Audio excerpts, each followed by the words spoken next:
और अब रुख कर लेते हैं दिल्ली का, जहां पर भारतीय जनता पार्टी एक प्रेस कॉन्फ्रेंस कर रही है। मगर जिस विवशता के चंगुल में जकड़कर और नक्सली दिमाग वालों से भरी हुई सुपर कैबिनेट यानी एनईसी के द्वारा उनको कुछ करने नहीं दिया गया था, यदि वह कार्य सिद्ध करके दिखाया तो प्रधानमंत्री श्री नरेंद्र मोदी जी ने। मगर देश का एक ऐसा गृह मंत्री है जिसे इसमें गर्व का अनुभव नहीं हो रहा है, उसे इस बात में गर्व का अनुभव हो रहा है कि वह दिमागी नक्सली हैं। तो मैं कांग्रेस से पूछना चाहता हूं कि डॉक्टर मनमोहन सिंह सही हैं या आज के आपके स्वघोषित दिमागी नक्सली चिदंबरम साहब?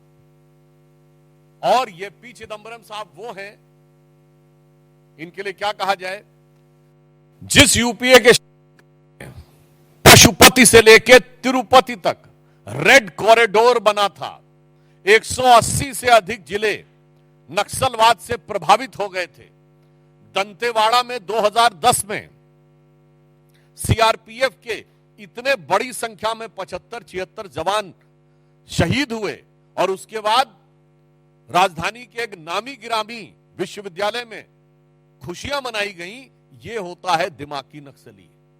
और इतने बड़े विषय के बाद चिदंबरम साहब के शासनकाल में 5000 से अधिक निर्दोष नागरिकों की मौत हुई। 1913 सुरक्षा बलों के जवान नक्सली अभियानों में शहीद हुए। 180 जिले नक्सल प्रभावित हो गए। 92% से अधिक हथियार जो नक्सलियों के पास थे वो पुलिस के हथियार थे जो लूटे गए थे।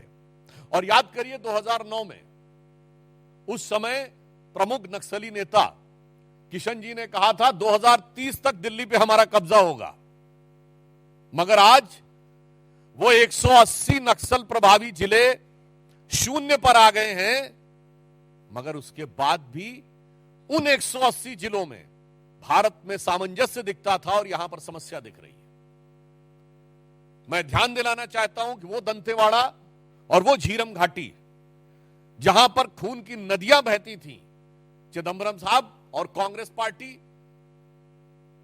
राहुल गांधी जी आंख खोल कर देखिए और कान खोल कर सुनिए, तब आपको वह देश अच्छा लगता था।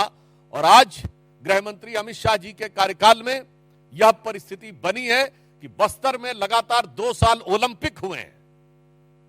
ये सौहार्दपूर्ण, सकारात्मक और युवा ऊर्जा का प्रतिनिधित्व करता हुआ बस्तर अच्छा नहीं लगता है। अभी मात्र कुछ दिन पहले नेशनल हैंडलूम डे के ऊपर रायपुर में ट्राइबल एरियाज के युवकों के द्वारा हैंडलूम कपड़ों को रैंप पे वॉक किया गया। ये ट्राइबल युवा का यानी ट्राइबल जेनजी का रचनात्मक प्रदर्शन अच्छा नहीं लगता था और वो अच्छा लगता था। ये है दिमागी नक्सल जो इन लोगों के दिमाग में बैठा हुआ है। और इतना ही नहीं, इस समय 1800 से अधिक बैंक की ब्रांचें खुलना उस क्षेत्र में, 1200 से अधिक एटीएम खुलना, 6000 से अधिक मोबाइल के टावर लगना ताकि राष्ट्र की मुख्य धारा के साथ वो विकसित हो जाएं, 22 लाख लोगों को आयुष्मान भारत कार्ड उपलब्ध हो जाना ताकि वह युवा अपनी ऊर्जा का सही दिशा में प्रयोग कर सके। यह दृश्य जिसको खराब लगता है वो वास्तविकता में दिमागी नक्सल है। इसलिए मैं कांग्रेस पार्टी से और चिदंबरम साहब से यह भी पूछना चाहता हूं, क्या आप वही है ना जिसने वित्त मंत्री के रूप में कहा था कि भारत में तो डिजिटल ट्रांजैक्शन हो ही नहीं सकता, और सदन के पटल पे बोला था। और आज भारत डिजिटल ट्रांजैक्शन में नंबर 1 का देश है। जिसकी सोच ऐसी है वो है दिमागी नक्सल। और मैं ये भी कहना चाहता हूं, वो लोग जो कहते हैं कि संसद से समाधान नहीं निकलेगा, सड़क से समाधान निकलेगा, वो है दिमागी नक्सल।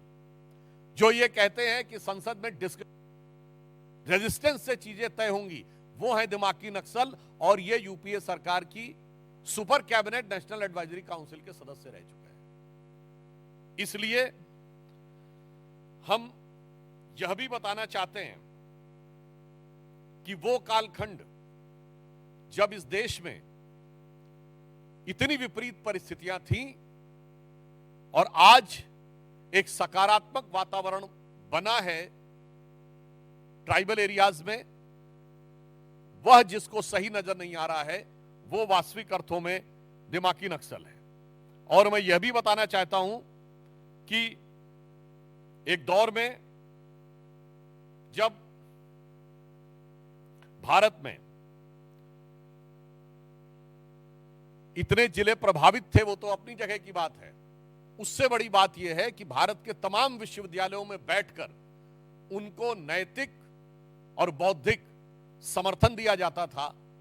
वो लोग वास्तविक अर्थों में दिमागी नक्सल हैं, जिन्हें गांधीयंस में गन नजर आती है, जिनको नक्सली, जिनको गांधीयंस विद गन कहते हैं। यानी कहां महात्मा गांधी जो अहिंसा के प्रतीक, और कहां माओवादी जो कहते power comes from the barrel of gun, जो नक्सलियों को गांधीयंस विद गन कहे और उन नक्सलियों को अपनी भारत जोड़ो यात्रा में साथ में रखे, उन राहुल गांधी से पूछना चाहता हूं, यह है वास्तविकता में दिमागी नक्सल। और इसीलिए हम यह भी कहना चाहते हैं कि चिदंबरम साहब हो या कांग्रेस पार्टी, ये वही लोग हैं जिनको एक विशेष प्रकार की चीज में अलग लगाव नजर आता है और दूसरे प्रकार की चीज में दुराव नजर आता है। मैं उदाहरण के लिए बोलना चाहता हूं, प्रधानमंत्री श्री नरेंद्र मोदी जी ने इन्वायरमेंट के लिए काम करने वाले उन लोगों को सम्मानित किया है, जैसे कर्नाटक की रानी गौड़ा जिन्होंने 1 लाख से अधिक वृक्ष लगाए, एक अन्य कर्नाटक की महिला जिनको वृक्ष माता कहा जाता है, और याद करिए वो आई थी पद्म अवार्ड लेने नंगे पैर राष्ट्रपति भवन में। मगर ये लोग इन्वायरमेंटलिस्ट नजर नहीं आते थे, जो लोग एयर कंडीशन कमरों में दिल्ली में बैठकर और भारत चीन सीमा के ऊपर होने वाले भारत की सुरक्षा की दृष्टि से महत्वपूर्ण इंफ्रास्ट्रक्चर को रोकने का काम करते थे, वो लोग इन्वायरमेंटलिस्ट नजर आते थे। और जो ये कहता था, जो सरकार ये कहती थी कि हमारी तो दशकों से स्थापित नीति है कि होना ही नहीं चाहिए सीमा के ऊपर इंफ्रास्ट्रक्चर, वो है दिमागी नक्सल। इसलिए हम ये कहना चाहेंगे कि संयोग देखिए कि माननीय प्रधानमंत्री जी ने स्वतंत्रता दिवस पे बोला था, और आज नाग पंचमी आते आते ये जितना दिमागों में जहर था वो सब पूरे दिमाग से उजागर होकर उन्होंने खुद स्वीकार कर लिया कि हम क्या हैं।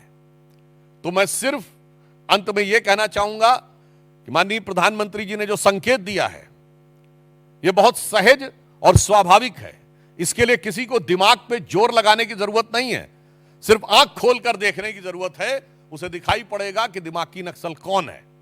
दिमागी नक्सल वो है जिसको हाफिज में साहब नजर आता है, याकूब मेनन में जुडिशियल किलिंग नजर आती है, जिसको ओसामा में जी नजर आता है, जिसको जाकिर नायक में शांति का मसीहा नजर आता है, जिसको इशरत जहां में बेटी नजर आती है, बुरहान वानी में भटका हुआ नौजवान नजर आता है, और भारत के सेना अध्यक्ष में सड़क छाप गुंडा नजर आता है।